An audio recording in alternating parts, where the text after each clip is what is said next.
यार हसन भाई, आज तो क्लास बनती है इनकी। अस्सलाम वालेकुम पाकिस्तान, आप देख रहे हैं जीत की सोच में, वो आपका होस्ट हसनैन लियाकत। और आज पाकिस्तान और नीदरलैंड्स का मुकाबला हुआ। पाकिस्तान ने पहले बैटिंग करते हुए 286 रन बनाए और पाकिस्तान नीदरलैंड्स की जैसी टीम के खिलाफ भी 50 ओवर्स पूरे नहीं खेल सका। पाकिस्तान का टॉप ऑर्डर एक बार फिर फेल हुआ और लगभग 3 विकेटें हमारी 30-33 रन 34 रन पे 3 विकेटें गिरी। उसके बाद सऊद शकील ने और रिजवान ने सहारा दिया पाकिस्तान की बैटिंग लाइनअप को। और सऊद शकील वही हैं जिनको वार्म अप मैच की परफॉर्मेंस की वजह से डाला गया था, लेकिन अब लगता ही है कि वो जगह पक्की कर लेंगे। टॉप ऑर्डर का फेलियर, इसके ऊपर भी डिस्कस करेंगे। और पाकिस्तान ने फिर बिला आखिर, पाकिस्तान की बॉलिंग हमेशा से कामयाब रहती है। पाकिस्तान की बॉलिंग ने एक बार फिर ये साबित किया, 205 रन पे नीदरलैंड को आउट किया, 81 रन से पाकिस्तान ये मुकाबला जीता। हालांकि पाकिस्तान को चाहिए ये था कि 300-350 रन बनाता, उसके बाद एक वन साइड मुकाबला जीता। दूसरे नंबर में पाकिस्तान है आर्मी रैंकिंग में ओडीआई की, और नीदरलैंड्स 14वें नंबर पे है। तो ये फ़र्क जो है एक बहुत बड़ा फ़र्क था, लेकिन पाकिस्तान की आज की परफॉर्मेंस ने इस फ़र्क को थोड़ा सा कम दिखाया। इस तमाम तर मैच के ऊपर डिस्कस करने के लिए हमारे साथ मौजूद है द वन एंड ओनली साबिक test cricketer, world record holder Hasan Raza साहब। Sir thank you very much. अल्लाह का शुक्र, आपकी टीम ने तो वैसे आज थोड़ा डस्टर लग रहा था, मुझे डर लग रहा था मैच में जिस तरह से पोजीशन बनी हुई थी। और एग्जैक्टली और इसके साथ साथ हमारे साथ मौजूद हैं जनाब शाकिर भाई साहब। Shakir, thank you very much for joining us. Senior sports journalist हैं, पॉजिटिव बातें करते हैं। आज मैंने पॉजिटिव लोगों को शो में बुलाया है। हसन भाई, initial thought about today's match? देखिए, मैच तो हुआ अच्छा, मगर ओवरऑल देखेंगे कि हम वो वर्ल्ड क्लास टीम आपने कहा, जैसे बताया कि नंबर 1 रैंकिंग पे ओडीआई की अभी टीम चल रही है पाकिस्तान की। आपको बॉलिंग में वर्क करना पड़ेगा, आपको स्पेशली बैटिंग में वर्क करना पड़ेगा। हम फिर इंतजार कर रहे हैं अपने टॉप ऑर्डर पे जो थ्रू आउट फेल हो रही हैं। और मैंने पहले भी कहा कि फ़खर जमान की क्या प्रॉब्लम है, बायो मैकेनिक जो चीज़ें हमारे साथ हैं, मिकी आर्थर जो कोच हैं वहाँ पर बैठे हुए हैं, और जो ए कैटेगरी है, बी कैटेगरी है, सेंट्रल कॉन्ट्रैक्ट है, बेतहाशा आपको पेमेंट्स मिल रही हैं, पीसीबी दे रहा है वहाँ पर, और पीसीबी इतने खसारे में भी जाता है, मगर फिर भी आप जो हैं वो एक काउंटी में जो है वहाँ पर कोच हैं, और उसके बाद फिर ऑनलाइन चीज़ें कर रहे हैं। अब ये मुश्किल सबसे बड़ी पाकिस्तान के अलमिया होता है कि जब प्लेयर अच्छा कर रहा होता है तो बल्ले बल्ले होती है, मगर जब बुरा कर रहा होता है उस बुराई में से, शेल में से किसने निकालना उस प्लेयर को। तो फ़खर जमान खुद इतने मायूस नजर आ रहे हैं कि मुझे कोई हेल्प करे, आके मुझे बताए कि मेरी टेक्निक को किस तरह दुरुस्त करना है, मेरी डबल सेंचुरी कहाँ गई वो अगेंस्ट, जब मैंने जिम्बाब्वे के अगेंस्ट की थी। ये वो शेल होता है जहाँ से प्लेयर को कोचिंग स्टाफ निकालता है, कोचिंग मैनेजमेंट निकालती है, तो वो हमें दूर दूर तक कहीं नजर नहीं आ रही। और जिसकी वजह से दोनों, जिम्बाब्वे का जिक्र किया, जो आप सीरीज ज्यादातर जिम्बाब्वे के खिलाफ खेलेंगे, वेस्ट इंडीज के खिलाफ खेलेंगे, तो बड़ी टीम्स के खिलाफ प्रॉब्लम तो होगा। देखिए प्रॉब्लम से होगी ना। हमने पहले भी बताया कि अगर के रावल आउट ऑफ फॉर्म हो गए थे इंडिया के, डॉन ऑर्डर उनको लेके आए, उन्होंने पाकिस्तान के अगेंस्ट सेंचुरी कर दी। उसके बाद आप देखें कि बेतहाशा ऐसे प्लेयर्स होते हैं कि उस शेल से जब आउट ऑफ फॉर्म होते हैं कैसे निकलना होता है, कोचिंग स्टाफ क्या कर रहा होता है, किस तरह से प्लेयर को वापस अपनी शेल में लेके आता है। तो ये वो आउटस्टैंडिंग टीम नजर नहीं आ रही नंबर 1 की। जिस तरह से आप सऊद शकील जो हैं वो अपकमिंग प्लेयर हैं, रिस्पॉन्सिबिलिटी से खेले, आउटस्टैंडिंग उन्होंने बैटिंग करी। इसके बाद रिजवान ने, अगर ये दोनों बैटर्स जो हैं 145 रन की पार्टनरशिप दोनों के दरमियान लगी है ऑलमोस्ट, अगर ये दोनों उस वक्त पे कोई एक भी आउट हो जाता, मेरे ख्याल में एक स्लिप में कैच भी छूटा है सऊद शकील का स्पिनर पे, अगर एक आध प्लेयर आउट होता तो ये मुश्किलात का सामना होता पाकिस्तान को। और ऐसी फॉर्मेट मॉडर्न क्रिकेट में 287 रन मेरे ख्याल में कि नॉट इनफ, और इतनी आपकी फाइटिंग बॉलिंग भी नहीं है, अनलेस के हारिस रऊफ आपके पास है, शाहीन 2 बॉलर है, striker bowlers. Otherwise Indian pitches वहाँ पर ऐसी हैं कि वहाँ पर आपको अपने मेन बॉलर का किरदार अहम अदा करना पड़ेगा वहाँ पर, वरना ये जो अनएक्सपीरियंस टीम थी आज, जो टीम जिस जो है उसकी वजह से जो है ये लोग अभी प्रॉब्लम में आ सकते थे, मगर थोड़ा सा लैक ऑफ कॉन्फिडेंस रहा नीदरलैंड के बैटर्स। जब सिंह और जो बैटर्स राइट हैंड खेल रहे थे, वहाँ से वो पार्टनरशिप बड़ी अच्छी चली थी, मगर जब विकेट गिरी है तो मैच में पाकिस्तान टीम वापस आई है। शाकिर साहब, ये क्यों होता है कि हमारे जो ओपनर्स हैं वो आसाब पे सवार कर लेते हैं, कोई भी बॉलिंग हो? ऑस्ट्रेलिया की बॉलिंग है, समझ आती है, इंग्लैंड की बॉलिंग है, समझ आती है, लेकिन यार नीदरलैंड की बॉलिंग के खिलाफ 3 विकेटें देना, फिर पहले 10 ओवर्स में इतना स्लो क्रिकेट खेलना, ये इंसाफ तो नहीं कर रहे पाकिस्तान टीम वाले। अब मेरा ख्याल है, मैं इससे पहले तो सबसे ज़्यादा उनको मुबारकबाद दूंगा टीम मैनेजमेंट को कि उन्होंने कम अज़ कम आगा के हवाले से जो अच्छा डिसीजन लिया और उन्होंने सऊद शकील को टीम में डाला, क्योंकि मुझे ये लग रहा था कि अगर फ़खर को ये खिलाएंगे तो कोलैप्स कर रही है टीम। फ़खर अब जब पूरे एशिया कप में कुछ नहीं कर सका, और ये उसको वाहिद मौका था, पहला मैच हमें एक आसान टीम के साथ मिलता है, अगर इस मैच में परफॉर्म कर जाता तो दोबारा एक मोटरवे पे आ जाना था, इसने फिर 150 करना शुरू कर देना था, लेकिन ये चांस भी इसने बुरी तरह ज़ाया किया। इमाम का भी वही हाल है। तो एक तो वो जो कोलैप्स हुआ उसको रेस्क्यू किया ज़बरदस्त अंदाज में। बात जो हसन भाई ने की कि जब प्लेयर बड़ा अच्छा खेल रहा होता है तो सब ठीक होता है, जब वो किसी हॉट वाटर में जाता है, जब दलदल में दसता है, तो फिर बाहर से आपको रेस्क्यू करके उसे निकालना पड़ता है। मैं अब सोच रहा हूँ कि यकीनन फ़खर खुद सोच रहा होगा कि मुझे दिखा दे के निकाले यार, मुझे मजीद क्यों ख़राब कर रहे हैं मेरा करियर। उसको जितना आप खिलाएंगे, जितना बड़े इवेंट में वो बुरा परफॉर्म करेगा, उसके लिए उतने नेगेटिव पॉइंट्स उसके रिकॉर्ड में जा रहे हैं उसके। तो वो एक ऐसा वक्त आ जाएगा कि जब वो वापस चला जाएगा तो उसकी वापसी के रास्ते बंद हो जाएंगे। तो ये वो टाइम है, उसको थोड़ा सा रिलैक्स करें। आपके पास ऑप्शन ना हो तो फिर भी बात है, आपके पास अब्दुल्ला की सूरत में बेहतरीन ऑप्शन मौजूद है और आपने उसको ट्राई भी किया एशिया कप में और उसने परफॉर्म भी किया। तो मैं समझता हूँ कि ये वक्त है, सोचें। मेरा ख्याल है ये अगर ये ठीक है, यहाँ पे मौका फ़खर को मौका बनता था कि चलो एक बड़ा प्लेयर है, बड़े इवेंट का प्लेयर है, तो अगर इस टीम के निस्बतन कमज़ोर टीम के साथ, तक नीदरलैंड उस तरह की T20 में तो बहुत तगड़ी टीम है लेकिन वनडे की हद तक कमज़ोरी समझ जाती है, उसमें अगर ये परफॉर्म कर जाता, आपको एक दोबारा मोमेंटम पकड़ना है, वो मिल जाता तो मेरा ख्याल है कुछ बन जाता। करने के लिए आपको फिर अपनी रिवाइज करनी पड़ती है इनिंग्स, उसमें अपने बैट को रोकना पड़ता है। थर्ड मैन की तरफ देखिए, सऊद शकील ने जिस तरह बैटिंग मुझे प्रेशर में, आज भी प्रेशर में लगा करिए। आप चौके छक्कों की क्रिकेट नहीं है 50 ओवर। सऊद शकील को तो आउट क्लास, वो देखें आउट क्लास तो क्रीज में रहने से होता है प्लेयर बनता है। मैं उसको हमेशा दोस्त पूछते थे, मैं कहता यार फ्यूचर का ब्रायन ला रहा है यार, टेक्निकली इतना साउंड, इतना नहीं, ये आपको पता है लेकिन ये एशिया कप में बाबर आजम को पता नहीं था यार। बाबर आजम, वही तो मैं कह रहा हूँ, इसलिए सबसे पहले मैंने बात का आगाज ही वहां किया कि शुक्र है उन्होंने आगा को बिठा के इसको खिला दिया, मेहरबानी, बड़ी नवाज़िश। अब ये पूरा टूर्नामेंट इंशाल्लाह खेलेगा और वो आपको देखो ना, जो बंदा 5, 6 या 7 टेस्ट खेला, 7 में 50 मेरा ख्याल है वाहिद है दुनिया का प्लेयर, इतना कंसिस्टेंट। और वनडे में आपको चौथे 5वें नंबर पर ऐसा ही बैटर चाहिए होता है, क्योंकि हमें पता है ना, हमने 30, 40, 50 पे बाजू का 4-5 विकेटें खो देनी होती हैं। इस टीम के खिलाफ अगर हमने 35 या 38 पे 3 खो दिए तो अभी तो आगे तो इम्तिहान और भी हैं, वहां पर इसकी यूटिलिटी आपको वहां नजर आएगी। लेकिन अभी भी वक्त है, आप अब्दुल्ला शफीक को ट्राई करें। आपका दूसरा ऑप्शन भी आ रहा था कि रिजवान को ऊपर ले आए ओपनिंग के लिए, जब वो प्लान बी हो सकता है अगर उसकी तरफ जाना चाहते हैं। अगर बाबर को अब्दुल्ला शफीक पे ज्यादा मतलब भरोसा नहीं है, वो इस तरह रिशवल करना चाहते हैं कि ओपन रिजवान से कराना चाहते हैं, तो फिर अब्दुल्ला शफीक को चौथे 5वें नंबर पर ना खिलाएं, क्योंकि वो ओपनर है, वो नए बॉल का, और नए बॉल पे शक्ल भी जितना बॉडी के क्लोज खेलते हैं उतना इजी होता है। सर उसने खेला ही नहीं चौथे 5वें नंबर पे, इतने बड़े इवेंट पे आप उसको चौथे, फिर मैं आपको कहूंगा अगर आपका जो प्लान बी है, रिजवान को आप ओपन कराते हैं, फिर आप 5वें नंबर पे आगा को डाल लें, फिर आगा है उसी नंबर का प्लेयर, फिर आगा सलमान को खेलना चाहिए। फिर अब्दुल्ला शफीक को ये ब्लंडर ना कीजिएगा कि उसको ओपन से उठा के 5वें छठे या जो भी तीसरे उस पर डालें, वहां फिर आगा आपके लिए ठीक है, आगा को खिलाएं, क्योंकि आगा की सूरत में एक आपके पास बॉलिंग ऑप्शन भी आ जाता है। लेकिन मैं अभी भी समझता हूं कि आपको एक ओपनर को बिठाना है, उसको खिलाना, और बाकी जो आपका इस वक्त सेटअप बना हुआ है इसको बिल्कुल चेंज ना असल में करें। ये क्यों होता है, आपने खुद भी क्रिकेट खेली है कि हम जब T20 खेल रहे होते हैं तो बताया जाता है कि आपकी ओडीआई टीम बड़ी स्ट्रांग है, ओडीआई खेल रहे होते हैं तो बताया जाता है हमारी टेस्ट टीम बड़ी स्ट्रांग है। और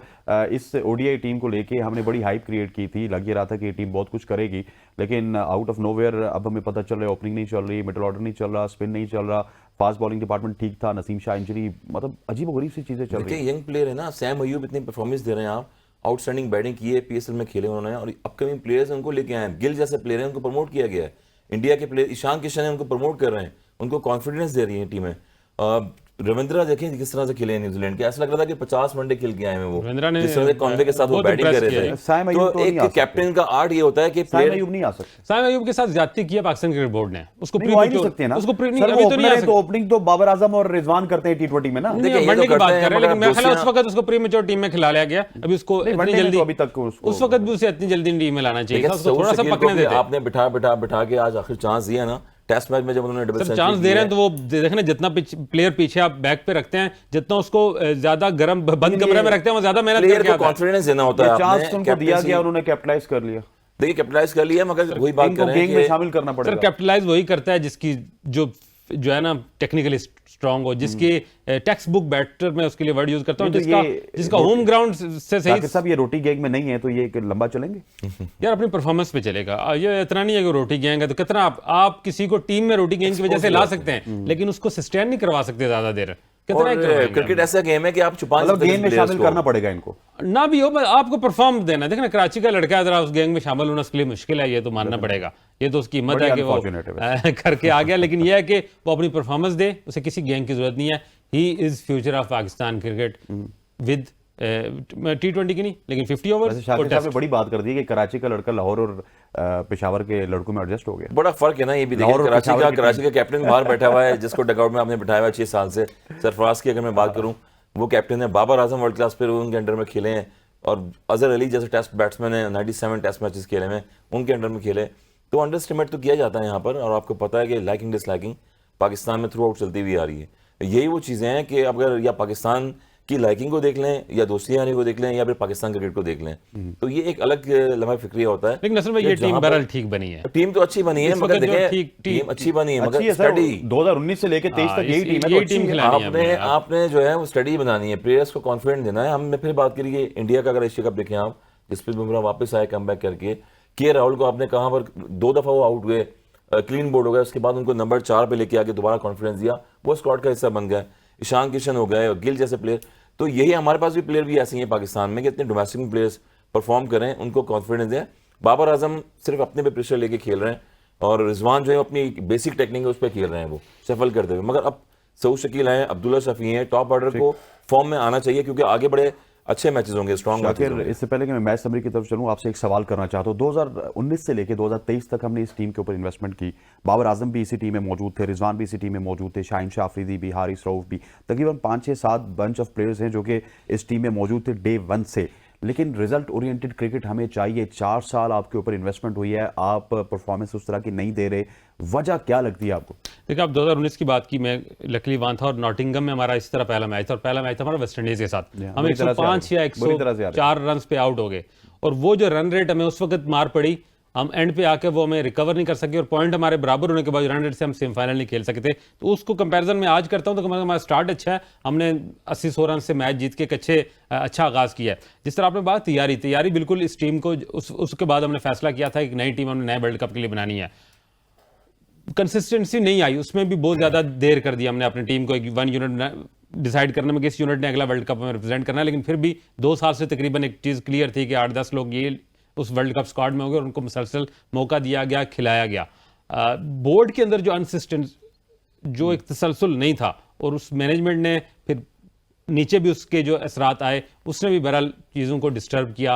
अपनी टीम की ओवरऑल कारकर्दगी में उसका भी मैं रोल समझता हूँ। लेकिन बाबर को जिस तरह बोर्ड ने या मैनेजमेंट ने एक कॉन्फिडेंस दिया, उसको ग्रूम किया, एक आम लड़का जिसकी इतनी को ज़्यादा उस तरह की क्रिकेटिंग से हट के मैं बात करता हूँ, अपनी बैटिंग से हट कर कुछ ज़्यादा कैपेबिलिटीज़ उसमें नहीं थी, उसको ग्रूम करने में थोड़ा वक्त ज़्यादा लग गया। मतलब थोड़ा नलायक, नॉन क्रिकेटिंग मतलब टर्म्स में वो थोड़ा सा कमज़ोर था, तो उसको ज़रा आपको ओ लेवल में लाने के लिए वक्त लग जाता है, तो उसमें वक्त लग गया। टीम बहरहाल बन गई है, टीम माड़ी नहीं है। थोड़ा सा बहरहाल जिम्मेदारी सबको लेनी पड़ेगी, पोटेंशियल वाइज टीम माड़ी नहीं है। देखें, इन्हीं लड़कों ने माजी में प्रॉब्लम कहाँ पे नजर आ रहा है? कोचिंग में नजर आ रहा है, कैप्टनसी में नजर आ रहा है? मुझे जो भाई ने बात की पहले असद साहब ने, कि कोचेज के हवाले से जो सिलेक्शन हमारी रही है, हमने कितने रीशफलिंग की, और फिर हमने इस तरफ आ गए कि हमें एक कोच जो पाकिस्तान टीम के साथ ट्रैवल नहीं करना चाह रहा, पाकिस्तान के साथ रहना नहीं चाह रहा, वो हमारी मजबूरी, हमने उसको अपनी मेंटली तौर पे बना लिया। क्योंकि आर्थर ही हमारा जो नुस्खा है, दोस्त है ना, हमारे पास नुस्खा वही है जी, हमारे पास जो कीमियाई कोई हथियार उसी के पास हमारी टीम को ठीक करने का। इनके दोस्त हैं, बड़े पक्के आपके दोस्त हैं क्या? यार बंदा तो बहुत अच्छा है, लेकिन पाकिस्तान टीम के साथ अगर मुखलिस नहीं है, उसको उसकी प्रायोरिटी पाकिस्तान टीम नहीं है, तो मैंने हमेशा ये कहा है। 24 करोड़ की आवाम है, शाकिर करना 24 करोड़ की आवाम एक्सपेक्टेशन कैसी लगी हुई है मैचेस में, और कोचेस का तो काम यही होता है कि थोड़ा सा मैच समरी के ऊपर भी असम ने नजर डाल लेते हैं कि क्या कुछ किया हमारी पाकिस्तान टीम ने, और उसके बाद क्या किया टीम नीदरलैंड ने। अगर मैच समरी की बात कीजिए, Pakistan put 286 for 10 in 49 overs. Saud Shakil, what a fantastic knock from him. 68 runs. Rizwan 68 runs. Nawaz and Shadab put a brilliant show, but वो उसको कंटिन्यू नहीं कर सके। और ये देखिए जी कि नीदरलैंड के बॉलर्स की कितनी ज़्यादा एफर्ट्स हैं, 4 विकेटें ली हैं डिलीजी ने, और वो पिक ऑफ द बॉलर्स थे। नीदरलैंड की अगर बात की जाए, 205 रन पे उनकी सारी टीम आउट हुई 41 ओवर्स में। और अगर पाकिस्तान की बॉलिंग लाइनअप को देखा जाए, जो कि हमारा कंसर्न है, और हारिस रऊफ जिन्होंने 97 for 1 दिया था, वो 43 for 3 लेने में कामयाब हुए। Hasan Ali 33 for 2, Iftikhar Ahmed 16 for 1 and Shaheen Shah Afridi 37 for 1, and Pakistan one by 81 run. Hasan भाई, शो तो बुरा था स्टार्ट में, लेकिन at the end of the day result matters, और रिजल्ट पाकिस्तान के हक में आया। देखिए, हक में आया because of experience team. Pakistan का एक्सपीरियंस शो हुआ वहां पर, जहां पर पार्टनरशिप लगी सऊद शकील की और रिजवान की।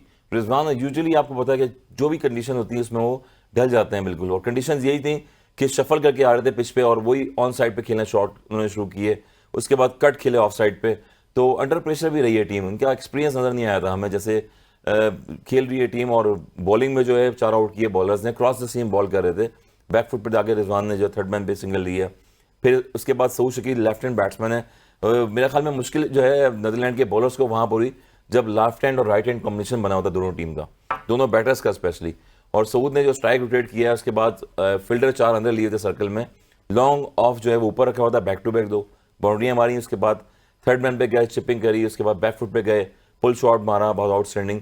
तो यही क्लास नजर आई थी कि आप कुछ करना चाह रहे हैं, क्रीज पे जब खड़े होते हैं तो आप एक टाइम आता है कि जब प्रेशर की सिचुएशन होती है, आपका टॉप ऑर्डर फेल हो गया है, तो आपने जाके प्लेसमेंट करनी है, क्योंकि 50 ओवर गेम है, पावर प्ले होते हैं आपने इसमें। बात की तो उसने तो आज बड़ा कमाल कर दिया। एक गेंद पे चौका लगाया, फिर उसने फील्डर्स की बताई निशानदेही की कि ये फील्डर गलत खड़ा है, उसके बाद नो बॉल फ्री हिट, उस पे छक्का। ये एक क्रिकेटर की निशानी होती है कि उसका जो आई लेवल है, उसका आई लेवल, उसकी बॉडी लैंग्वेज जो है वो ग्राउंड में रही है, उसको सर उसे पता चल गया था ये नो बॉल होगी, इसलिए उसने रिस्क भी लिया, उस शॉट में बाहर निकला, लेकिन बाहर को बताया जाके शॉट मार के जाके बताया भाई ये तो नो बॉल है, और उस एक बॉल पे उसने 10 रन देखिए मैक्सिमम कैपिटलाइज किया। तो ये is a very good approach, smart cricket है, और क्रिकेट की अप्रोच यही होती है कि जब रस्से के अंदर आप चले जाते हैं तो आपका माइंड लेवल कितना चल रहा है, आपकी ब्रीथ कितनी आ रही है, कंसंट्रेशन कितनी है गेम में। और ये उस इनिंग्स में सर जब आपका टॉप ऑर्डर कोलैप्स कर गया है, आप एक रिहेबिलिटेशन और रीबिल्डिंग और रेस्क्यू में लगे हुए हैं, वो भी एक आपके पास प्रेशर है, फिर भी आप कितने स्मार्टली आपने सारी चीजें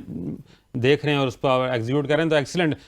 यार 26 साल की उम्र में इस तरह के टैलेंट का हम डेब्यू करवा रहे हैं, डेब्यू इन सेंस के 26 साल की उम्र में अब सारे इंग्लैंड में भी खेलते रहे टूर के, सारे ये बोलना स्टार्ट हो चुके हैं कि पाकिस्तान टीम की बैकबोन ये साबित हो सकते हैं, वर्ल्ड कप में हमारी बैकबोन साबित हो सकते हैं। 26 से पहले हमें नजर क्यों नहीं आया? यार मैं अब भी समझता हूँ कि 20s में ही लोगों को लेना चाहिए कौमी क्रिकेट टीम में, ये 14 में नहीं देना चाहिए। नहीं अब की बात कर रहा हूँ, अब जो है ना हमने T20 को अपना रख लिया बेंचमार्क, T20 हमें लीग में किसी ने परफॉर्म कर लिया, हमारी वनडे सारी टीम T20 परफॉर्मेंस पे बनी हुई है, तो ये जो लॉन्ग क्रिकेट है ना उसमें हमारा बेंचमार्क होना चाहिए जिसने अच्छा खासा टाइम जो है वो गुजारा हो डोमेस्टिक में। बात कर रहा हूँ आपकी, बेंचमार्क होना चाहिए, मगर एक चीज होनी चाहिए, जब हम खेलते थे उस टाइम डोमेस्टिक के प्लेयर भी खेल रहे थे साथ में, और जो पाकिस्तान के रिसेंटली प्लेयर खेल रहे हैं, यूनुस खान जैसे हो गए, मिसबाह हो गए, वो भी टीम में आके खेलते थे और अपनी जो सिटीज होती हैं, डिपार्टमेंट होते हैं, वहां पर जाके पार्टिसिपेट करते थे। इस वक्त लीग क्रिकेट नहीं होती थी, T20 होती थी, प्लेयर जब नेशनल टीम में नहीं खेल रहा होता तो फिर डोमेस्टिक खेल रहा होता। एक मसला ये भी तो है कि फर्स्ट क्लास वाले को टीम में आते आते 6 साल लग जाते हैं, और पीएसएल वालों को बस पीएसएल की परफॉर्मेंस है, और उसके बाद अफगानिस्तान की सीरीज में देखते हैं कि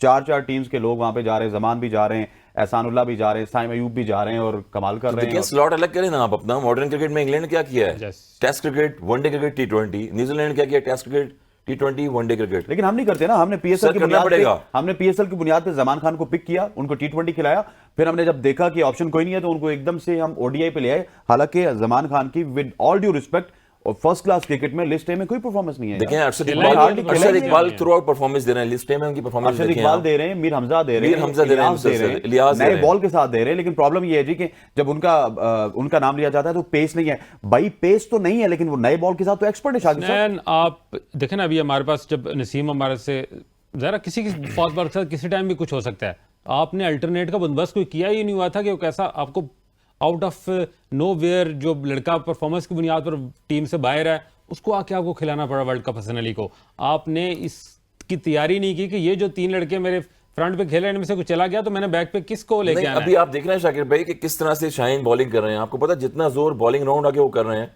तो कभी भी इंजरी हो सकती है, हो सकती है, और स्लाइड भी मारते हैं फील्डिंग में, वो तो ऑकवर्ड एक्शन से आ रहे हैं, बॉलिंग नोट आके पैडों पे बॉल मार रहे हैं, ऐसा हो जाए तो क्या और करेंगे? पहले भी रिहैब से वापस हुए हैं, तो आपके पास एक जो स्ट्राइकर बॉलर वो हारिस रऊफ और ये शाहीन रह गए दो।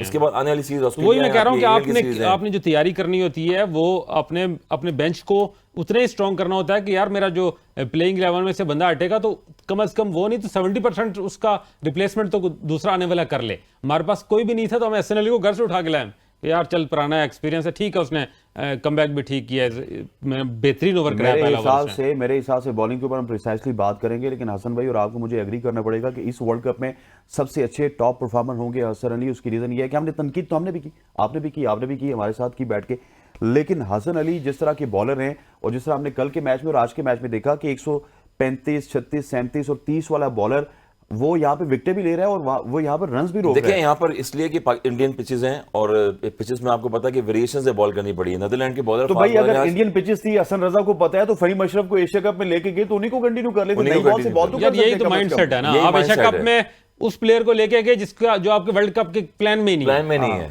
मतलब इससे बड़ी ब्लंडर और क्या हो सकता है? ये आपकी प्रोफेशनल अप्रोच वो है ना कि जब बोर्ड के हायरार्की में तसलसल नहीं होगा क्यादत का, नीचे वाले अपनी नौकरियां बचाने के चक्कर में उनकी टीम पे फिक्र नहीं होगी। नौकरियां कब तक बचाएंगे आप? नौकरियां 6 महीने का कॉन्ट्रैक्ट, वर्ल्ड कप तो बहुत सारे लोगों को बहा ले जाएगा आपको, मगर वर्ल्ड कप की परफॉर्मेंस बहुत कुछ बहा ले जाएगी, बहुत कुछ सर।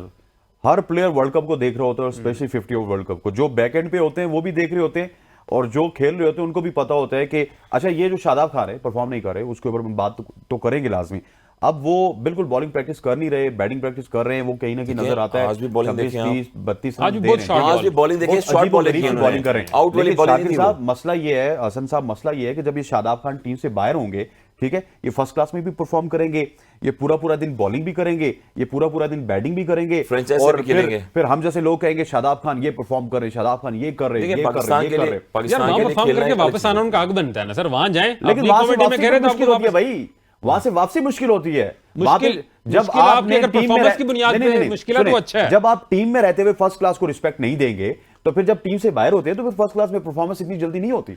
और पाकिस्तान में जब टीम पे ड्रॉप होते हैं तो आपका जो main priority playing tournament first class ही होता है, वहां से आपको कमबैक करके आना पड़ता है। मगर फिर भी अब ये जो बॉलिंग हो रही है देखें आप, ये नीदरलैंड की टीम है और बैकफुट पे पंच करके खेला है, कॉर्ट में कैच हुआ मिड विकेट पे, शॉर्ट बॉल था एक, वो तो लक थी, मतलब सिंह और 50 पे पूरा नहीं कर सका बॉल, फखर जमान ने कैच किया है। अगर प्रॉपर बैट्समैन जैसे कोहली होते हैं या फिर गिल जैसे प्लेयर हैं, 90 मीटर का तो सिक्स था। यही चीज होती है कि आप वही आउट करने वाली बॉलिंग आपको चाहिए। यहाँ पर आपके प्रेशर वाले मैचेस आगे आएंगे, उसके लिए आपको असल में आप जब बातें करते हैं कुछ और बातें निकल जाती हैं। फर्स्ट क्लास में तो कल अहमद शहजाद ने डबल सेंचुरी की, उनको आउट करके तो साजिद खान ने सजदा दिया।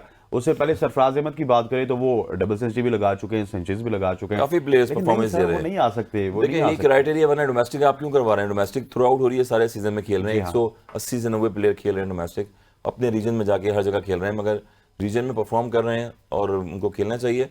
रिप्लेसमेंट रखें आप। मैंने फिर बताया कि रविंद्र को आप देखें किस तरह से वो सामने आए हैं, उसका कौन भी कैसे खेल रहे हैं, 9 विकेट जीते हैं। और यही चीज़ है पाकिस्तान में कि जो डोमेस्टिक के बारे में एशियन गेम्स में आप देखें कि अपसेट हुआ है आज बहुत बड़ा, जिस तरह से अफगानिस्तान ने पाकिस्तान को हरा दिया है, तो कहीं ना कहीं फ्लॉस नज़र आ रहा है हमें, जिसको मैनेजमेंट को और जो पीसीबी के जो लोग हैं, एंटायर हाई परफॉर्मेंस सेंटर वहाँ पर लगा हुआ है, वहाँ पर जाके प्लेयर प्रोड्यूस कर रहे हैं आप। तो पाकिस्तान के लिए आगे स्क्वाड में ऐसे प्लेयर्स बनाएं जो रिप्लेसमेंट ले सके प्लेयर की। शाकिर साहब अगर प्रिसाइसली अगर बैटिंग कार्ड के ऊपर तो हम नज़र डालेंगे थोड़ी देर बाद, लेकिन मुझे ये बताएं कि ये जो फ़खर जमान पहले आउट ऑफ फॉर्म थे, फ़खर जमान से आउट ऑफ फॉर्म का टैग इमामुल हक पे आ गया, अब इमामुल हक को भी आउट ऑफ फॉर्म हो गए, फ़खर जमान भी आउट ऑफ फॉर्म हो गए, प्रेशर बाबर आजम ले रहे हैं और बाबर आजम भी आउट हो रहे हैं, तो ये प्रेशर नीचे आता जा रहा है। नीचे वो जिस तरह एक कहावत होती थी ना कि एक मछली सारे तालाब को, इसको कहते हैं ट्रिकल डाउन इफेक्ट। जी हाँ, ट्रिकल डाउन, ऊपर से नीचे तक इफेक्ट आ रहा है, और इसका इफेक्ट का इलाज अगर आप मर्ज को उस वक्त ऊपर से आपके इधर जख्म है ना, इसको अगर यहाँ से इलाज नहीं करेंगे तो ये अंदर सरायत कर जाएगा, फिर ये नासूर बन जाएगा, ये फिर कैंसर बन जाता है। इस वक्त जरूरत है कि टॉप ऑर्डर खराब है तो टॉप ऑर्डर को ठीक कर लें। इस वक्त आपको ये फैसला अब करना है, ये कड़वा गोंट है। ठीक है, आपने फखर को बहुत कैरी किया, आपने वर्ल्ड कप के लिए इसको बचा के रखा, वो एशिया कप में नाकाम, वर्ल्ड कप में यहाँ पर अगर कर जाता, मैं बिल्कुल इसके हक में था कि ये मैच इसे हर सूरत खेलना चाहिए, और इसमें अगर कोई थोड़ा मोमेंटम ये पकड़ लेता है, वापस आ जाती है इसकी फॉर्म, तो इसे कैरी ऑन करें। अब्दुल्ला शफीक बिल्कुल तैयार बैठा हुआ है, अगर मजीद आप गलतियां करेंगे, देखें आपके पास एक मैच है और उसके बाद आपके सामने वर्ल्ड कप का फाइनल है। देखें वो वर्ल्ड कप का फाइनल है हमारे लिए 14 तारीख का मैच। किसी पाकिस्तानी को इतनी कोई परवाह नहीं है कि हम फाइनल में जाएं, हमें वो मैच अहमदाबाद में हमारे लिए डिमांड आई है, इसलिए उससे पहले हमें एक विक्ट्री मिल गई, हमें श्रीलंका से विक्ट्री लेनी है। और टीम का शाकिर साहब एक बार दिल्ली आपसे भी बहुत दूर है, हसन भाई से भी बहुत दूर है, और आपको पता है कि वीज़े आजकल बिल्कुल नहीं मिल रहे, लेकिन खवातीन वज़ात यहाँ पर वक्त हो जाता है। एक शॉर्ट सी कमर्शियल ब्रेक के बाद वापस हाजिर होते हैं और इस मुद्दे के ऊपर बात करते हैं। Stay with us. Welcome back to show. Let's talk about the captaincy of Babar Azam. Babar Azam की कैप्टनसी के ऊपर बात करनी चाहिए और बैटिंग के ऊपर भी बात करेंगे, बैटिंग कार्ड भी आपको दिखाएंगे। फ़खर जमान के ऊपर बहुत सारी बात हो चुकी है, उसके बाद इमामुल हक के ऊपर भी बात करेंगे। लेकिन शाकिर साहब और हसन साहब, पहले हसन साहब आप पे पुट करता हूँ कि बाबर आजम जो गलती की निशानदेही हम कर रहे थे, मुझे लगता है कि वो मीडिया भी बहुत देखते हैं और सोशल मीडिया भी बहुत देखते हैं कि आहिस्ता आहिस्ता वो सरफराज की तरह 12th मैन भी बन के आ रहे हैं, फिर 90 रन पे वापस जा रहे हैं और ये कह रहे हैं कि मुझे सेंचुरी की कोई फिक्र नहीं है। और आज वो जो 20 ओवर से लेके 35 ओवर तक की गेम थी, जिसमें वो गेम बिल्कुल लूज करते थे, पिछले 4 साल से हम ये देख रहे हैं, उसमें भी काफी इंप्रूवमेंट नजर आई। बिल्कुल, कैप्टनसी इंपॉर्टेंट रोल होती है। अगर बैटिंग में परफॉर्म नहीं कर रहे आप, तो मगर टीम को लड़ाना होता है, आपको किस तरह लड़ाना है। वहाँ पर ट्रिक होती है कि अगर स्पिन हो रहा है बॉल तो स्पिनर को लगा दिया, उसके बाद कोई विकेट नहीं मिल रही है तो वहाँ पर आपने चेंज करना है, बॉलर की रोटेशन रखनी है आपने। और यही हुआ कि जब हसन अली को लेके आए, उन्होंने विकेट ली, उसके बाद फिर हारिस रऊफ आए, उन्होंने 9 ओवर्स देके 43 रन्स दिए हैं और 3 विकेट ली, और अगर वो इफ्तिखार से कैच पकड़ लेते तो शायद बैक टू बैक चौथी विकेट भी मिल जाती है उनको। एक रिदम बना होता है, मोमेंटम बना होता है बॉलर का। तो आज कैप्टनसी नज़र आई अच्छी, और आने वाले अभी 8 मैचेस हैं, इंपॉर्टेंट मैच होंगे। तो जैसे जैसे आप डे बाय डे इंप्रूवमेंट करते रहते हैं, आपके प्लेयर का पता लगता रहता है कि मैंने किस बॉल को कहाँ पर यूटिलाइज करना है। तो मेरे ख्याल में ये बड़ा इंपॉर्टेंट रोल होता है, जिसकी वजह से फिर नीदरलैंड के जो अनएक्सपीरियंस बैटर से बैक टू बैक विकेट देते गए और फिर वो आउट हो गए। तो कैप्टनसी अच्छी रही थ्रू आउट बाबर आजम शाकिर साहब, आपको भी हमारी तरह लगा कि बाबर आजम काफी इंप्रूव लगे आज एज ए कैप्टन? मुझे आज के मैच में सबसे पॉजिटिव बात ये लगी कि खुदा करके जो है वो कुफ्र टूटा खुदा करके बाबर आजम को कुछ अकल आ गई। ये 15 से 35 ओवर का मैच होता था, इसमें वो मतलब आप टॉप पे 4 आउट कर जाते थे, और ये 15-20 ओवर जो है वो आप दोनों तरफ से स्पिनर लगाए, वो इनिंग्स बिल्ड की और बाहर खड़ा कर देते थे। और आज बाबर ने बहुत वाइजली, बड़ी स्मार्टली, आई डोंट नो किसी की बाहर से इनपुट थी या खुद उनके फैसले थे, लेकिन उन्होंने तीनों फास्ट बॉलर को 3-3 ओवर के जो स्पेल करवाए, तीनों ने आके विकेट दी जहां ब्रेक थ्रू की जरूरत थी। जब इनिंग्स जो तीसरी विकेट की पार्टनरशिप अच्छी खासी बिल्ड हो गई थी तो उसको आके तोड़ा गया, और फिर उन्होंने किसी को इनिंग्स बिल्ड करने नहीं दी। ये मैं कहता हूँ ये हमारे लिए तीसरा वार्म अप मैच बन गया।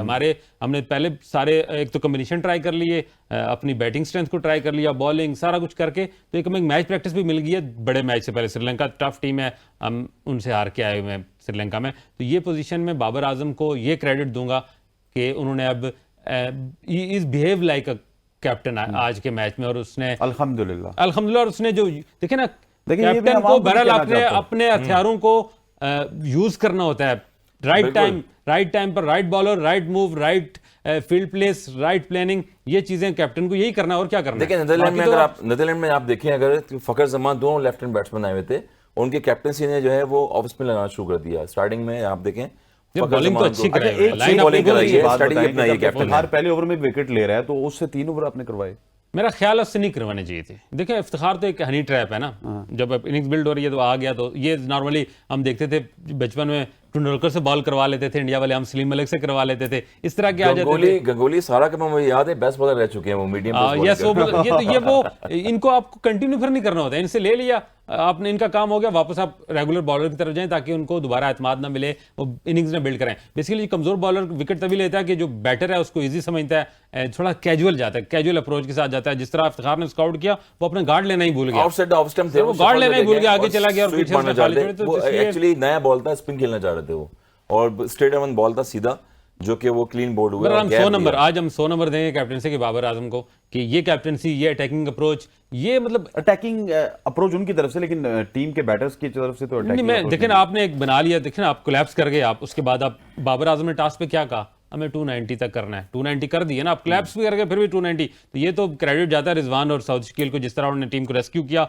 और इनिंग्स को बिल्ड किया। और हमारे लिए सबसे अच्छी बात यह है कि हमारे बॉलिंग ऑलराउंडर्स ने भी परफॉर्म किया। देखें 30-40 रन जो शादाब और नवाज के थे, वो बहुत क्रूशियल थे आपके। यही इनिंग्स आपको, वरना अगर वो ना होते तो ये 230-240 होता। वो जो 280-90 पे हमारा स्कोर गया, ये उनकी अच्छी कंट्रीब्यूशन थी, दोनों गलत आउट हुए। मगर बिल्कुल उस वक्त अगर पूरे ओवर खेल जाते हम 300 का फिगर भी क्रॉस कर जाते, लेकिन बहरहाल वो जो एक क्लैप्स शुरू का था उसको अच्छा रिबिल्ड किया। टॉप ऑर्डर फारक, लेकिन मिडिल ऑर्डर और हमारा लोअर मिडिल ऑर्डर, ये टेल मतलब काम कर आने वाले मैचेस में, शाकिर भाई आने वाले मैचेस में, ये आज तो हो गया, मगर आने वाले मैचेस में ऐसा चांस नहीं मिलेगा। इतना आसान नहीं होगा, और जिस तरह से मैंने पहले ही बताया कि 9 विकेट से न्यूजीलैंड ने किस तरह से 152 प्लेयर्स कर रहे हैं, बैटर्स 123 रन कर रहे हैं, मतलब डिफेंडिंग चैंपियन को उन्होंने बिल्कुल जो है वो तहस नहस कर दिया। लगा 4 साल उसी सोच में रहे कि हमने बदला लेना है इनसे फाइनल। ये टीमों के लिए अलार्म होगा और स्ट्रेटजी अपनानी पड़ेगी आपको, क्योंकि जो गिरफ्त में टीम ले लेती है अपनी टीम को, तो वहां से चांस। देखिए जी, बाबर आजम की हम उनके ऊपर तनकीद भी करते हैं, आज उनकी तारीफ भी की है, क्योंकि उनकी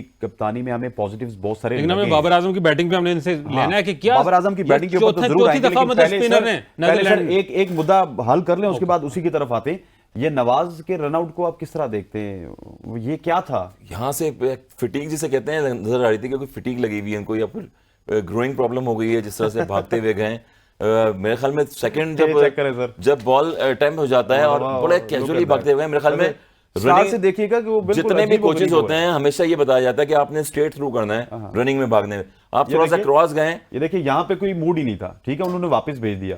अरे भाई वापस आ गए आप। फिर शाहीन ने कॉल किया। शाहीन अब आधी विकेट क्रॉस कर चुका है तो नवाज क्या करता? हाँ नहीं, नवाज को इतना आइडिया होना चाहिए कि मैं क्रीज के अंदर हूँ और क्रीज के अंदर है वो। एक तो गिरना थी ना, 4 से 5 कदम क्रीज के लेकिन अंदर है, एक वहां यहाँ से पे भागे जा रहे शाहीन की हैं। भी गलती ये है यार कि सीनियर प्रो खेल रहा है नवाज, इतना सीनियर है। लेकिन वो थ्रो अच्छी पड़ गई है। हाँ, थ्रो भी अच्छा पड़ गया, लेकिन वो अगर direct 39 पे खेल रहा है तो इतना लगी है। कैजुअली उसका विकेट नहीं गिरना नहीं चाहिए। गिरना चाहिए था। तो फंबल हुआ बॉल और बहरहाल बॉलर से फंबल हुआ, मगर उन्होंने दोबारा अटेम्प्ट किया सेकंड टाइम में। रॉन्ग कॉल, यही वो क्वालिटी क्रिकेट नजर आ रही थी हमें नीदरलैंड की तरफ से। शाहीन को जब पता चल गया कि मेरा जो दूसरा बैटर है वो जमीन पे गिरा हुआ है तो मैं क्यों भाग रहा हूँ?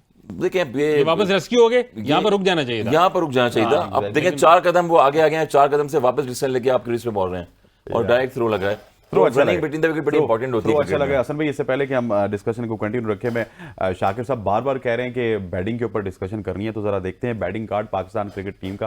पाकिस्तान के सितारों ने क्या कुछ किया वो तो सबको पता है, लेकिन एक दफ़ा फिर रिमाइंडर है आप सबके लिए कि पाकिस्तान नीदरलैंड के खिलाफ 286 रन बनाने में कामयाब हुआ। पाकिस्तान के जो टॉप ऑर्डर है वो फेल हुआ और फ़खर जमान 12 रन बनाए 15 गेंदों पर, इमामुल हक ने 15 रन बनाए 19 गेंदों पर, बाबर आजम ने 5 रन बनाए 18 गेंदों पर। My goodness, Mohammad Rizwan 68 in 75 deliveries and look at Saud Shakeel 68 run in 52 deliveries with a strike rate of 130.76। Iftikhar Ahmed 9 for 11 और इसी के साथ साथ नवाज 39 रन बनाए और शादाब खान ने 32 रन बनाए। एंड पे आप देखें तो 13 रन बनाए शाहीन शाह अफरीदी ने और उसके साथ साथ हारिस रऊफ ने 16 रन बनाए। और स्ट्राइक रेट अगर ऊपर से नीचे तक देखें तो 80, 78, 27 इस तरह का स्ट्राइक रेट आ रहा है। तो सर ये फ़खर के ऊपर तो हम बात कर चुके हैं, ये इमाम के ऊपर अब बात करना बनती है कि फ़खर के बाद एक तो हमारा वीकलिंग फ़खर था ही था, अब इमाम भी उसी डगर पे चल पड़े हैं कि वो सेट भी खेल perform नहीं होते कर हैं। अगर आउट ऑफ फॉर्म उसको कहते हैं कि बिल्कुल बॉल आपको नजर ना आ रहा हो और अच्छी बॉल गिर रही हो, अच्छे बॉल पे आप आउट हो रहे हो, आपने कवर ड्राइव भी मारा, आपने फिर बैक फुट पे पंच भी किया, उसके बाद टॉप बेस लगाया, आपने पुल शॉट खेल दिया। इट मीन्स कि अपने बैट को थोड़ा फ्लो में लाके रोकना पड़ता है आपको। जब आप स्ट्रगल कर रहे होते हैं तो आपने वो शॉट्स रोकनी पड़ती हैं जो कि इनिंग डेवलप करने के लिए क्रीज पे खड़ा रहना है आपने। और वही मिस्टेक की उन्होंने दोबारा अगेन। पहले हम फ़खर की बात कर रहे थे कि स्लैश खेलते थे, शॉट खेलने चले गए आउट हुए, इसके बाद क्रॉस खेलने गए आउट हुए। मगर इमाम वो प्लेयर हैं कि जो बैटर टेक्निक है उनकी, close to the body ball को खेलते हैं और player of the series Australia के अगेंस्ट रहे हैं वनडे क्रिकेट में। उन्होंने सेंचुरीज भी की हैं, 50s भी की हैं। मगर वही बताया कि बायो मैकेनिक चीज़ें और जो कोचेज़ हैं वो स्टाफ क्या कर रहा है, मोनी मॉर्कल और मक्की आतर जैसे कोचेज़ हैं वो क्या डेवलपमेंट प्रोग्राम कर रहे हैं प्लेयर के साथ। इस शेल से उनको निकालना है, उनको बताना है कि आपने अगर आप में ये एबिलिटी है 15 ओवर अगर आप खड़े रहेंगे पार्टनरशिप लगेगी तो आपके पास डाउन ओवर में सऊद शकील आ गए, इफ्तिखार है, रिजवान है, जिस तरह से अटैम्प्ट करते हैं, हसन अली, टोटल देखें तो पूरी टीम ऑलराउंडर की टीम आपके पास सिर्फ फैज में मौजूद है। ठीक, इमाम के ऊपर आएंगे, आपसे भी बिल्कुल जवाब चाहेंगे, लेकिन यहाँ पर वक्त हुआ चाहता है एक शॉर्ट सी कमर्शियल ब्रेक का ब्रेक लेते हैं और ब्रेक के बाद वापस आएंगे, डिस्कशन को कंटिन्यू रखते हैं। Welcome back to show. हम बात कर रहे थे इमामुल हक के हवाले से, शाकिर का जवाब हम चाहेंगे। इमामुल हक के हवाले से हसन रजा तो अपनी राय दे चुके, लेकिन शाकिर साहब ये इमामुल हक को क्या हुआ? होना तो ये चाहिए था कि इमामुल हक फ़खर जमान की बुरी फॉर्म में उनको सपोर्ट करते हैं, लेकिन अब वो मुझे ये लग रहा है कि फ़खर जमान के साथ ही शामिल हो चुके हैं और पिछले 5-6 मैचेस से देख रहे हैं कि इमाम भी फेल हो रहे हैं, फ़खर जमान भी फेल हो रहे हैं और इतना डेड किस्म का स्टार्ट होता है। अच्छा, असल में की बात भी ठीक है, मिडल भी अच्छा कर रहे होते हैं सारी चीजें, लेकिन जो बुरी बॉल है उसको वो मतलब गैप्स में खेलने की सलाहियत भी नहीं। हसन भाई कह रहे हैं ना बॉल नहीं नजर आती, बॉल तो बिल्कुल नजर आ रही है। इतने अच्छे कैच 2 फ़खर ने किए आज, बड़े क्रूशियल कैच किए, तो बॉल उसको नजर आ रही है, बॉल उसको नजर आ रही है। मुझे ये लगता है जिस तरह हम वो अभी वक्त में बात कर रहे थे कि डूबते को दूसरा जब बचाने जाता है तो वो भी डूब जाता है। तो यूं ही लग रहा है कि फ़खर डूब रहा था तो उसका प्रेशर बहरहाल फील कर रहा है, उसका एक दबाव पड़ रहा है उसके पार्टनर पे भी। अतकी इमाम is a very solid batsman, mentally बड़ा स्ट्रॉन्ग लड़का है, बड़ा मैच्योर लड़का है, लेकिन उसको उसका फर्क पड़ रहा है जरूर। तो इसलिए फ़खर की बीमारी का अगर आप इलाज नहीं करेंगे तो ये इमाम को डुबोएगा और दोनों की बीमारी फिर बाबर को भी डुबो रही है। तो अच्छा, ये बाबर को चल रहा है, कब इलाज होगा? 76 वनडे सर इलाज करें उसको आप वार्ड में डालें, रिहैब में डालें, ताकि उसकी जगह बंदा लाइए, उसके साथ जाती कर रहे हैं। आप ही मुझे ये बता दें कि वो अब देखिए पहले फ़खर कोलैप्स था, अब इमाम कोलैप्स हो गया और आहिस्ता आहिस्ता हमें लग रहा है कि बाबर के ऊपर प्रेशर आ रहा है। देखिए ट्रिकल डाउन इफेक्ट्स आपको बता रहा आ रहे हैं, एक बंदा दूसरे को, दूसरा तीसरे को खींच रहा है, तो ये सारे डूब जाएंगे वन बाय वन। इसलिए बेहतर है कि जो डूबा हुआ है उसको जाने दें, उसकी जगह अब नया बंदा डाल देगा। यार जा ठीक है, अब हम नया बंदा हमारे पास, यार अब्दुल्ला शफीक हमारे पास ना हो तो फिर हम कहें यार मजबूरी है खिलाएं। जब वो लड़का है, पोटेंशियल है, परफॉर्म कर चुका है, फिर हमारे पास राइट एंड लेफ्ट का कॉम्बिनेशन बड़ा अच्छा बन जाएगा। आज देखें ना, आज रिजवान और सऊद का क्या था, ये बड़ा टेक्निकली बड़ा डिस्टर्ब करती है मुखालिफ कैप्टन को लेफ्ट राइट का कॉम्बिनेशन, जबकि दोनों लेफ्ट हैंड बैट्समैन आए थे और आपने ऑफ स्पिन लगा दिया था, वहां पर स्ट्रगल कर रहे थे 13 से 14। इसलिए मैं समझता हूं कि इसका एक ही इलाज है, दोनों ऑप्शन आप प्लान ए है कि सऊद को अब्दुल्ला शफीक को खिलाएं, प्लान बी अगर बाबर का सुना हमने कि उसका एक माइंड सेट है कि ऊपर से रिजवान को ओपन लें, तो उस दूसरे सूरत में मैं फिर अब्दुल्ला शफीक के हक में तो रिजवान को ऊपर लेके आएंगे तो ड्रॉप किसको करेंगे और फखर को ड्रॉप करेंगे आप, फखर को ड्रॉप करेंगे, फखर की जगह डालेंगे किसको? फखर की जगह फिर आप अब्दुल्ला शफीक को नहीं डालेंगे। नहीं, फिर नहीं, अगर अब्दुल्ला सलमान आगा को डालें, फिर अब्दुल्ला शफीक को अगर ओपन आपने नहीं कराना तो मैं नहीं इसको कहूंगा 5 नंबर पे, 4 पे खिलाएं, फिर आप सलमान आगा को उस लेवल पे, ये ऑप्शन बाबर के लिए ज्यादा वाइबल होगा। चलो, मैंने देखा ना उसके लिए आसानी पैदा की, मैं उसको अंदर से समझ रहा हूं ना मामला। आपकी कल की खबरें भी सारी दुरुस्त साबित हुई, मेरी भी तकरीबन 10 की टीम तो ठीक साबित हुई।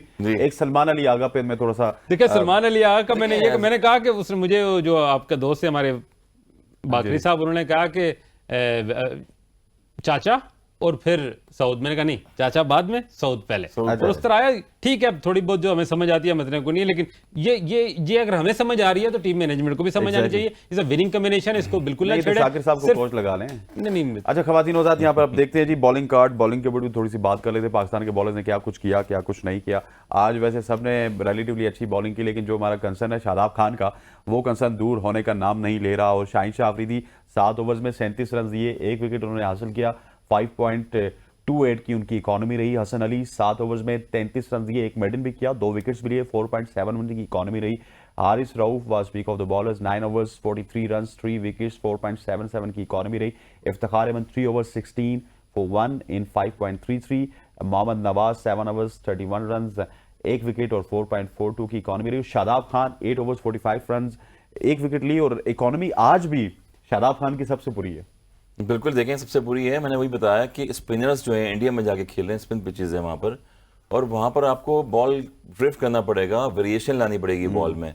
और लेफ्टिनेंट सिंह जब बैटिंग खेल रहे हैं तो उन्होंने जो शॉट खेला है, फखर जमाना कैच लिया, ऑलमोस्ट 2 से 3 मीटर बॉल बहुत पीछे था। सर ये तो आप रोज समझाते हैं कि बॉल ड्रिफ्ट करना पड़ेगा, वेरिएशन लानी पड़ेगी, ये वेरिएशन आएगी कैसे, ये बता दें। देखिए, इतनी क्रिकेट खेलने के बाद ये वही उनको खुद ही सीखना पड़ेगा ना। वही जो वहाँ पर स्टाफ बैठे हैं, मोहनी मोर्कल बॉलिंग कोच है वहाँ पर साउथ अफ्रीकन, इसकी प्रैक्टिस होती है, और प्रैक्टिस वही 200 से 300 बॉलें होती हैं जो आउट ऑफ प्रैक्टिस आप जब हो जाते हैं आपको प्रैक्टिस करनी पड़ती है। मगर अब तो सारी थ्रू आउट क्रिकेट खेल रहे हैं। आप नहीं समझते कि हमारे पास एक स्पिन बॉलिंग कोच प्रॉपर होना चाहिए टीम में? प्रॉपर होना चाहिए, पहले के दौर में भी रहा है, प्रॉपर इस वक्त मेरे ख्याल टीम की सबसे बड़ी जरूरत स्पिन बॉलिंग है। और आपको पता था कि 1 साल पहले इंडिया में वर्ल्ड कप हो रहा है, वहां पर यहाँ पर कोई न्यूजीलैंड वाली जो यार मुश्ताक है हमारे वर्ल्ड कप में बिल्कुल फ्री है, टीवी चैनल पे बैठे हैं, कंसल्टेशन नहीं, सकलैन भाई तो अभी उनका खत्म हो गया। वैसे मेरी बात सुने, पूरी दुनिया उनसे कंसल्टेशन लेके बार में बाय बाय भी कर देती है, वो सीख जाते हैं। लेकिन मैं आपको बताऊं, ये जो इस बॉलिंग स्क्वाड जो आपने रिकॉर्ड दिखाया, उसमें बॉलिंग कार्ड में मेरे लिए पॉजिटिव ये है कि 6 के 6 बॉलर्स ने विकेट ली,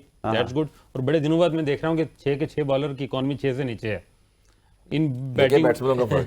चलो ये मैंने पॉजिटिव रिपोर्टिंग आपको किया है कि सबने विकेट ले लिया। के खिलाफ यहाँ पे इकॉनमी होनी चाहिए थी 2.50, 3, 4, इस तरह की इकॉनमी होनी चाहिए। यार इन विकेट्स पे नहीं हो सकती, छोटे ग्राउंड और बड़ी बैटिंग पैराडाइज है।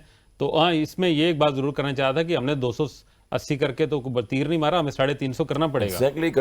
अगर मैच जीतने हमने इन ग्राउंड्स में इस बॉलिंग परफॉर्मेंस के साथ, तो बैटर्स को 350 का टारगेट देना पड़ेगा, वरना बड़ी टीमों के खिलाफ बहुत मुश्किल है। सर एक सवाल का सच्चा आप जवाब दीजिएगा, मुझे आपसे भी पूछूंगा। शादाब खान परफॉर्म नहीं कर रहे, शान मसूद वाइस कैप्टन थे, परफॉर्म नहीं कर रहे थे, बाहर हो गए थे। अब शादाब खान क्या हमारी मजबूरी है, या वो 1-2 मैचेस में परफॉर्म नहीं करते तो फिर उसामा में पता नहीं, मुझे नहीं पता रोटी गैंग है क्या है। यार शादाब ने आज परफॉर्मेंस की है सर, शादाब की आज परफॉर्मेंस माड़ी नहीं थी। बैटिंग में भी उसने और फील्डिंग में भी हमें रेस्क्यू किया, बहुत इंपॉर्टेंट वो जोड़ी बनी जब शादाब की और नवाज की, उनने बैट किया। देखें, मैं बॉलिंग भी गुजारा लाइक कर ली, इतना आज बुरी बॉलिंग नहीं करूंगा, बहुत अच्छी नहीं की, कंसिस्टेंसी जो है वो आप मुझे शाकिर साहब ये बताएं कि उनकी प्राइम जॉब क्या है। बिल्कुल ठीक है, लेकिन अब उनका टीम में जो रोल है ना, मैं तो उस पर तनकीद ही जब शादाब पे मैं करता हूँ, कहता हूँ कि आपने ये रोल नहीं अडॉप्ट करना चाहिए था, आपको तो बॉलर ही खेलते रहना। लेकिन उन्होंने एक रोल अडॉप्ट कर लिया। जब इस्लामाबाद यूनाइटेड में गए तो इस्लामाबाद यूनाइटेड की मैनेजमेंट ने या तो उनको पंप किया या वो ऑल इन ऑल थे वहां फैसला लेने में, उन्होंने खुद को प्रमोट कर दिया और अपनी बॉलिंग पर ज्यादा तवज्जो देने के बजाय बैटिंग को फोकस करना शुरू कर दिया। तो वही वो जो अपना काम था वो भूल गए, दूसरा भी ना सीख सके, तो उससे प्रॉब्लम आ गई। लेकिन Shadab is a team man, is a utility player, वो नहीं आउट, मैं उसके किसी सूरत हक में नहीं हूं। और अभी भी जो क्योंकि अब 3-4 साल से वो कैप्टन वाइस कैप्टनसी कर रहा है, बड़ी स्ट्रेंथ है उसकी। जब वो बाबर के साथ खड़ा होता है बहुत से फैसला साजी में ग्राउंड के अंदर, वो सपोर्ट भी करता है। आज की परफॉर्मेंस की बुनियाद पर मेरे लिए पॉजिटिव चीजें हैं शादाब की आज की परफॉर्मेंस से, बैटिंग में भी और बॉलिंग। उसने जो इतनी गंदी बॉलिंग कर रहा था, 80-80 रन दे खा रहा था और विकेट नहीं ले रहा था, आज उसने बॉलिंग भी ठीक की। वो ऑलमोस्ट एक स्टंप भी बाल बचा, वो भी विकेट बन जाती। तो ओवरऑल थोड़ा सा तवज्जो देनी पड़ेगी। लेंथ उसकी आज लेंथ हम ये डिस्कस कर रहे हैं कि लेंथ बड़ी जो है वो शॉर्ट ऑफ लेंथ बॉलिंग कर रहे हैं। पाकिस्तान को हमने काफी टाइम दे दिया। अब कल 2 मैचेस हैं और 2 ही बड़े इंपॉर्टेंट मैचेस हैं। धर्मशाला में अफगानिस्तान वर्सेस बांग्लादेश का मैच है, ब्लॉकबस्टर मैच होगा वैसे इस टूर्नामेंट को रौनक बख्शे गई मैच। और उसके बाद दिल्ली में मैच है जो कि कैपिटल है इंडिया का, साउथ अफ्रीका वर्सेस श्रीलंका का। दोनों ही बड़े इंपॉर्टेंट मैच हैं और देखिए ये जब मैचेस होना स्टार्ट हो जाएंगे तो हमें इस टूर्नामेंट का पता चलना स्टार्ट हो जाएगा। तो सर अफगानिस्तान वर्सेस बांग्लादेश इस मैच को कैसा देखें? अच्छा मैच होगा और no doubt Afghanistan fighting team है, T20 फॉर्मेट में तो अलग खेलती है मगर 50 में गेम में भी अलग खेला है। वार्म अप मैच देखें आप किस तरह से उन्होंने खेला है। गुरबाज आउट ऑफ फॉर्म है, क्लास बैट्समैन है और शुरू से स्ट्राइक रोटेट करते हैं वो एज ए ओपनिंग में। जन्नत है उनके पास, बड़ा मिक्सचर है इनके पास टीम में बैटिंग में। आज वैसे अफगानिस्तान ने सेमीफाइनल में हरा भी दिया है, एशियन गेम में हरा दिया है आपको सेमीफाइनल में पाकिस्तान की टीम को। आपके आधी टीम खेल रही थी, आधी टीम पाकिस्तान की जो बाबर के साथ 19 से लेकर 23 तक खेलती रही है। डोमेस्टिक में सारे प्लेयर्स खेलते रहे, लिस्ट ए में परफॉर्मेंस दी हुई है। रोयल नजीर, सैम अयूब और जो जितने भी हैं अपने लेफ्ट आर्म स्पिनर जो आमिर जमाल, सुफियान मुकीम, बहुत सारे प्लेयर्स हैं जो बेंच पे बैठे हैं पाकिस्तान के। 114 रन बनाए थे टोटल। तो सलमान इरशाद को नहीं लेके इसलिए आ रहे हैं, उसको भी सलमान इरशाद प्रॉमिसिंग बॉलर है, टीम में लाना चाहिए, बॉलर नहीं है हमारे पास। काफी सालों से परफॉर्मेंस दे रहे हैं, PSL में भी दे रहे हैं, आउटस्टैंडिंग बॉलर भी हैं नो डाउट। अगेन आप बात कर रहे हैं कि अफगानिस्तान की और बांग्लादेश की। बांग्लादेश में वही जो उनकी भी कन्वेंशन चल रही है बीच में, कि एक एस्टेब्लिश प्लेयर जो है वो आके नहीं रहे प्रोड्यूस में। तमीम इकबाल थे बीच में, वो भी नहीं आए। शांतो जैसे प्लेयर थे वो भी नहीं। मगर अफगानिस्तान दोबारा कमबैक कर सकती है 50 ओवर से गेम में। जो है गुरबाज एक की फैक्टर है उनकी टीम के।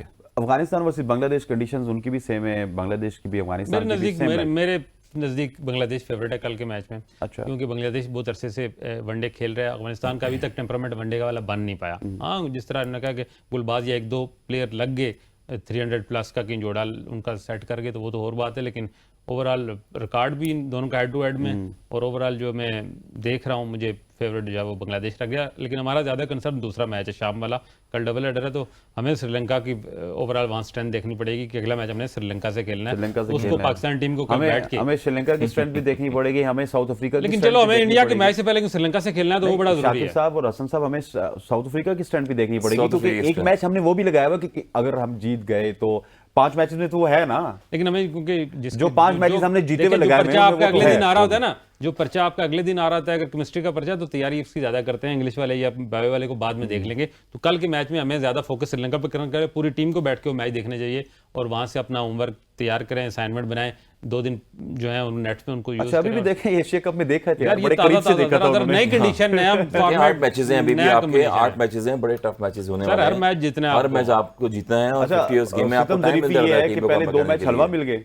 आहिस्ता आहिस्ता देखिए एकदम श्रीलंका को हलवा कैसे कह सकते हैं यार हलवा ही है। मैं समझता हूँ कि इतना बड़ा मैच नहीं है, to be frankly speaking इतना बड़ा मैच नहीं है। आज हम फंसे हैं तो हमने एक हलवा बनाया हुआ है श्रीलंका का। यार इनकी टेक्निक अच्छी नहीं है सर, विकेट स्पिनर से ये मॉडर्न डे क्रिकेट नहीं खेलते। मॉडर्न डे क्रिकेट खेलना स्टार्ट कर दे सारी गेम खत्म हो जाएगी भाई।